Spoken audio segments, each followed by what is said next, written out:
ভারতে উত্তর পূর্ব দিকে চীন, বাংলাদেশ এবং মিয়ানমার দেশের সীমান্তে অবস্থিত 7টি রাজ্যকে একত্রে বলা হয় সেভেন সিস্টার্স বা 7 বোন। অবস্থানগত দিক দিয়ে সেভেন সিস্টার্স ভারতের মূল ভূখণ্ড বা রাজধানী দিল্লি থেকে অনেক দূরে। এই রাজ্যগুলো একে অপরের উপর নির্ভরশীল হলেও সংস্কৃতি পরিবেশের দিক থেকে তারা স্বতন্ত্র। এসব রাজ্যর বেশিরভাগ মানুষই নানা আদিবাসী জাতি এবং উপজাতি সম্প্রদায়ের। এই 7টি রাজ্য বা সেভেন সিস্টার্সের মধ্যে রয়েছে অরুণাচল প্রদেশ, আসাম, মণিপুর, মেঘালয়, মিজোরাম, নাগাল্যান্ড এবং ত্রিপুরা। 28টি প্রদেশের এই দেশটি পৃথিবীর বৃহত্তম গণতান্ত্রিক রাষ্ট্র হিসাবে প্রসিদ্ধ। ভারতের পশ্চিম সীমান্তে পাকিস্তান, উত্তর পূর্বের সীমান্তে চীন, নেপাল এবং ভুটান। অন্যদিকে পূর্বে বাংলাদেশ ও মিয়ানমারের অবস্থান। আবার অন্যদিকে ভারত মহাসাগরে অবস্থিত শ্রীলঙ্কা, মালদ্বীপ ও ইন্দোনেশিয়া।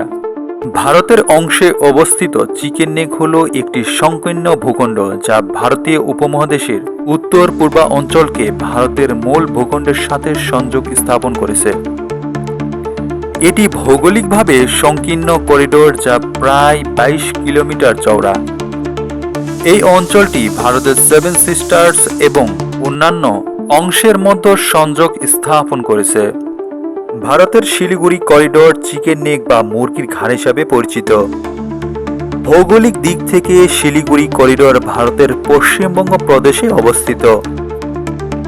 দেখা যায় এটি দার্জিলিং ও জলপাইগুড়ি জেলার মধ্য দিয়ে বিস্তৃত। এর কেন্দ্রবিন্দু শিলিগুড়ি শহর, যা এই সংকীর্ণ করিডোরের প্রধান অংশ হিসাবে পরিচিত। শিলিগুড়ি একটি প্রধান বাণিজ্যিক হাব এবং উত্তর পূর্ব ভারতের প্রবেশদ্বার হিসাবে বিবেচিত। এই করিডোরকে লোধারি তলোয়ার, একলিস হিল বা গোড়ালি হিসাবেও ডাকা হয়ে থাকে।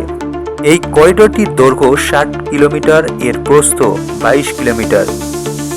মূল ভারতীয় ভূখণ্ডের সঙ্গে উত্তর পূর্ব ভারত এই করিডোরের মাধ্যমে যুক্ত। সেভেন সিস্টার্স কথাটা এককালের জনপ্রিয় হলেও এখন ভারতীয়রা সেটি প্রায় ভুলেই বসেছে।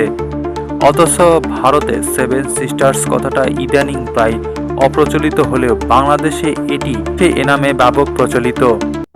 আসলে বাংলাদেশের সঙ্গে ভারতের যে 4000 কিলোমিটারেরও বেশি দীর্ঘ স্থল সীমান্ত, তার প্রায় 2/3 কিন্তু এই সেভেন সিস্টার্সের সঙ্গে। আরও নির্দিষ্ট করে বলতে 7টির মধ্যে 4 বোন আসাম, মেঘালয়, ত্রিপুরা ও মিজোরামের সঙ্গে। প্রিয় দর্শক, পরবর্তী আপডেটের জন্য আমাদের সাথে থাকুন এবং অবশ্যই একটি সাবস্ক্রাইব দিয়ে রাখুন।